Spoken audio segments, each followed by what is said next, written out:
What's going on, everyone? My name is Mo Awesome from Awesome MTB, and I'm here to go over the differences between the Fox Float DPX2, the Fox Float X2, and the Fox Float DHX2. So if you are currently in the market for a new bike and you're trying to figure out what rear suspension to go with, or maybe you have a bike right now that you're trying to kind of enhance a little bit, go with a new rear shock, and you've been kind of looking at the Fox suspension, but you have a lot of questions, it's going to be a very good guide in the differences between these three shocks. Each of these shocks has their own kind of unique personality, so I'm going to go over the differences and then you'll be a little bit more informed when you're making your next decision. I'm actually going to start off with my personal favorite shock, and I think this is going to come as a surprise to a lot of riders out there who know me. My personal favorite shock is actually the Fox Float DPX2. So I think this is a super awesome shock by Fox. I've had a ton of fun on it. My personal riding style, when I go out there, I want to smash the climb, so I want to be out of the saddle sprinting. In order to do that, I definitely need a lockout that's going to be very firm. And the cool thing with the Fox Float DPX2, as opposed to the DHX2 and the X2, is this one, when you actually, it's got 3 settings for the lockout. On the firm setting, it's actually going to be the firmest climbing platform between these 3 shocks. It's a really nice climbing platform when it's locked out. Even when it's not locked out, there's not that much bob in that initial stroke.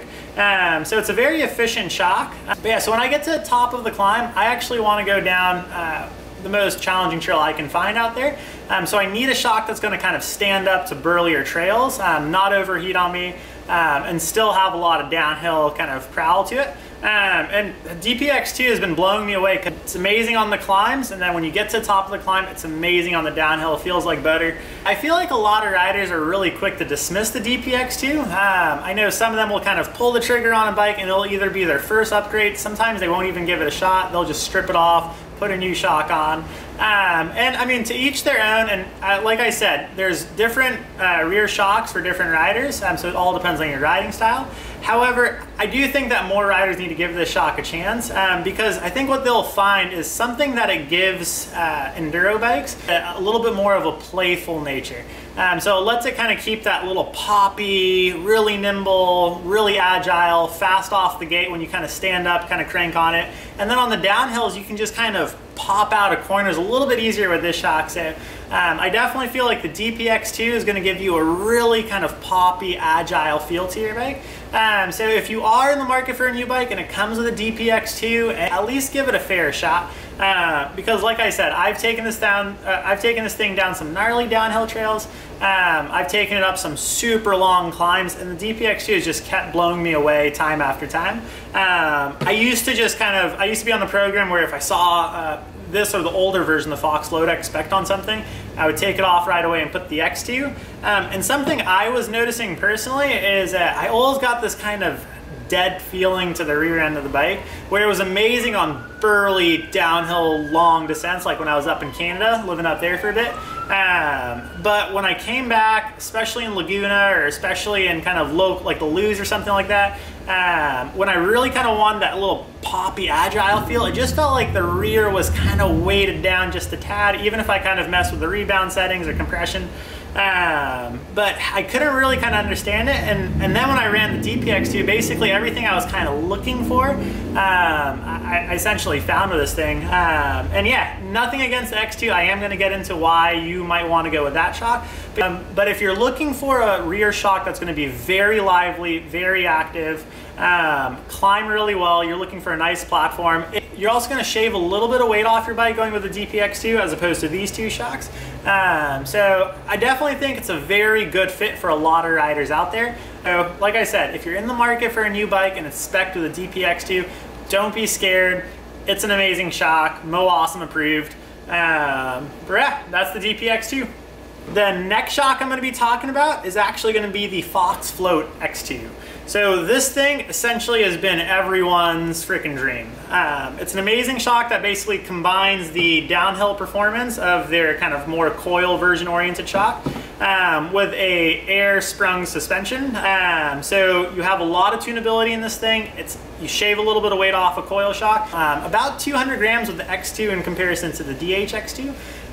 So you get the weight savings there, and at the same time you get the adjustability. So you can actually tune high and low speed rebound independently and high and low speed compression independently, as opposed to the DPX2 where you can actually only tune just the rebound.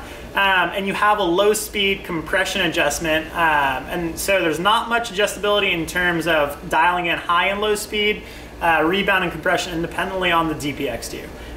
So if you're looking for a shock that you can tune a little bit more, just dial it in for your riding style, the X2 has a lot of tunability. But yeah, so say you're running the Fox Float DHX2, that coil shock, and you go out to a day where it's just really big, burly, massive terrain, and you kind of want to bump up that PSI. You can't really do that with a coil shock. So you're going to have to end up carrying another spring to kind of get that thing adjusted. However, with the Fox Float X2, the cool thing is you can kind of fine tune that PSI, get it really dialed. You're not really limited with 450, 500, 550 coil spring size. So the adjustability is there, which is pretty rad. And like I said, you save a little bit of weight going this option, and you kind of get a little bit more of a trail feeling shock for your bike. Obviously, it's not going to feel like the DPX2 in terms of poppiness and nimbleness. However, in comparison to a coil shock, you are going to have a little bit more of a lively nature. So it's also, and this was a really cool kind of addition. I know a couple years back when they first added it, a lot of riders were extremely stoked. They added this 2-position, I hesitate to say lockout because it's not really a lockout, it's like a 2-position switch, to where if you switch it to the firm mode, it's going to firm up the suspension just a tad. It's not going to essentially be a lockout to where you can stand up, get out of the saddle, and expect very little to no bob. You are going to have a decent amount of kind of pedal bob when this thing's locked out. However, if you're looking for that shock that's going to be amazing on the downhills, really tunable, lightweight, and you want something that you can firm up for the climbs, this thing has been transforming enduro bikes. So another cool thing with the X2 versus the DPX2 is, I know I said this was amazing on the downhills, and it really is. Running the X2 on a couple of bikes, what I've noticed is it definitely feels a little bit more bottomless, a little bit, where the DPX2 feels like it ramps up a little harder even if I slow down that rebound. The X2 definitely feels like it a little bit plusher, a little bit more bottomless on bigger hits. So and if you just find yourself riding more burly terrain, you live for the downhills, you're willing to sacrifice on the climbs a tad, I would definitely go X2 over the DPX2. But yeah, so the third shock I'm going to go over is going to be the Fox Float DHX2. So a lot of riders have been throwing these on their enduro rigs. I think it's super rad that coil shock technology has come this far, to where I actually think that the climb switch they have put on the, that's right, coil with a climb switch. The climb switch they have put on the DHX2, I feel like is a little bit stiffer than the climb switch on the X2. Which is pretty crazy. In terms of downhill performance, it's a coil shock, so it's going to feel like butter. That initial stroke is going to be super soft and super active, more so than the X2 and definitely more so than the DPX2. With the DPX2, you might be putting a little bit more air in this thing than the X2.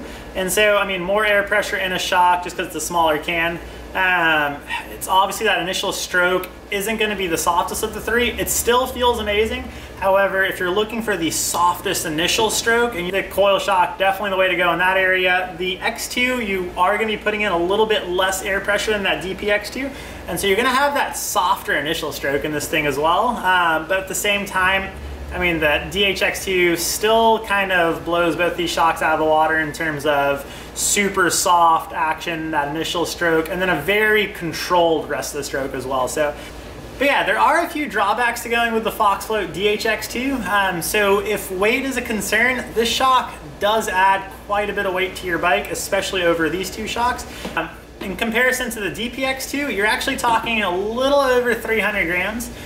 So you're getting up to that pound mark, and then over the Fox Float DHX2, a little bit closer to that 200 gram region. So like I said, it does come with a little bit of a weight penalty, but there are riders out there who want the most amazing downhill ride on their enduro bikes, and that's who this shock is going to be for.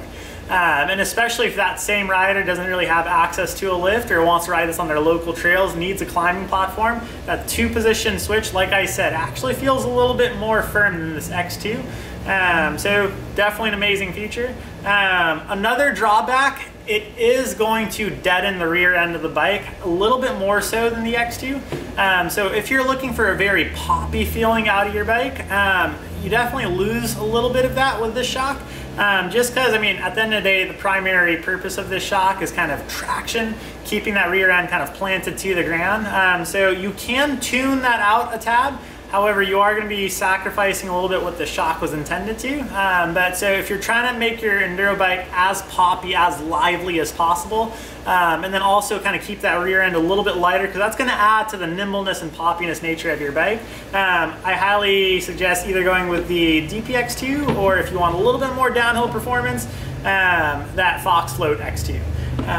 But yeah, so if you're that rider that just loves the downhill, wants as much downhill performance, you're not really concerned about weight, and you just basically want a ton of downhill performance from your rear shock, that DHX2 is a strong shock to consider. You're going to be able to basically get a super fun, mind-blowingly fast downhill run, and then still be able to pedal back up the trail and get all the benefits of coil. And you don't necessarily only need to own one rear shock for your bike. Obviously, you can only put one shock on your bike at a time. However, I think that, and this is actually going to help out riders who are watching this maybe and might be thinking, man, I really want a second bike. Sometimes you can actually get all the benefit of 2 bikes just from having 2 shocks for your current bike. So I'm going to go ahead and say that the DPX2 and the DHX2 are an amazing 2-shock quiver for your bike. Basically, having these 2 shocks is going to give you the performance of having 2 different bikes in that one bike that you have. So you're going to save a ton of money. If you're heading up to the bike parks, go ahead and throw a Fox Float DHX2 on your bike. Do make sure that you're riding a bike that can take a coil. Certain DW Link bikes, like the Ibis and the Pivot, you actually can't run a coil shock on there. You can run, I think the Push makes one. However, you can't really run the DHX2 yet. But for anyone else who has a bike that's not in that category, DHX2 works on your bike. Have this shock for your downhill day. So say you're going up to the bike parks, you're going to be doing shuttle laps. This is going to give you amazing downhill performance and really transform the ride. You're not really concerned with the weight when it's bike park day or shuttle lap day. So yeah, it's going to give you amazing downhill performance, and then when you're local, you're riding your kind of more single track poppy corners, you really want a very lively bike, you're maybe doing a little bit more on the climbing spectrum, go ahead and throw that Fox Float DPX2 on there, and that can be your local shock. And now essentially you've taken that one bike that you own and you've transformed it and basically kind of gotten the benefits of 2. So I think that's an amazing way to kind of save yourself the money of buying a whole new other bike, and really kind of get that 2-bike quiver in that one bike that you own. So for me, that's pretty important, especially because living in a van, very limited space-wise, so can't really have 2 big mountain bikes inside there for myself. So the option of having a DPX2 and the DHX2 is super appealing, and I definitely think a lot of riders should consider it. So, but yeah, just a quick little summary for you guys. If you're looking for a very poppy, lively, active rear shock, that's going to save you a little bit of weight, and also going to have a very firm climbing platform, so you can really kind of get the most out of that shock on the climbs, and then have a ton of fun on the downhills. Go with the DPX2, super awesome shock, really good kind of bang for buck, and does really well both uphill and downhill. If you're looking for a little bit more downhill performance, you kind of want a downhill oriented rear shock setup. At the same time, you're not willing to sacrifice that much in terms of weight, and you want a little bit more adjustability, especially kind of with PSI, air pressure. I would say go with the Fox Float X2. It's an amazing shock. You get that downhill performance in a nice lightweight package, very tunable. You can make kind of minor adjustments with PSI. So yeah, Fox Float X2, amazing rear shock. And last but not least, if you're looking for the most downhill performance out of your rear shock setup, you really kind of want that buttery feeling of a coil, Fox Float DHX2.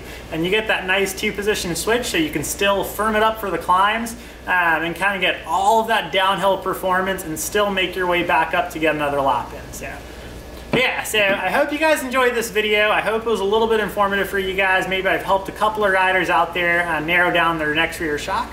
If you have any questions that I didn't answer in this video, feel free to leave them in the comment section or feel free to message me as well. I've definitely been stoked making these videos. I hope they've been helping you guys and you guys have been enjoying them too. Thank you guys so much for the support. If you have been liking these videos, be sure to like and subscribe. It's definitely been super rad to kind of watch this channel grow. And I'm going to be sure to kind of bring you guys a ton more content as well. So we're actually in the middle of building out our Sprinter van. The cool thing with that is we just did the electrical. I'm not an electrician. I had no idea what solar panels, I don't even know how to choose what solar panels I needed. I didn't know how to really kind of diagram a sketch or kind of what parts I should buy for it. I did all of my research on YouTube. There was a ton of videos out there. They were super informative. So I definitely think YouTube's an awesome way to kind of spread the information. I've been stoked making these. Like I said, I hope I'm helping a few of you out there. I'm going to be sure to kind of keep these videos coming. But yeah, so thank you guys so much for the support. Thanks for watching. Until next time, ride awesome. You!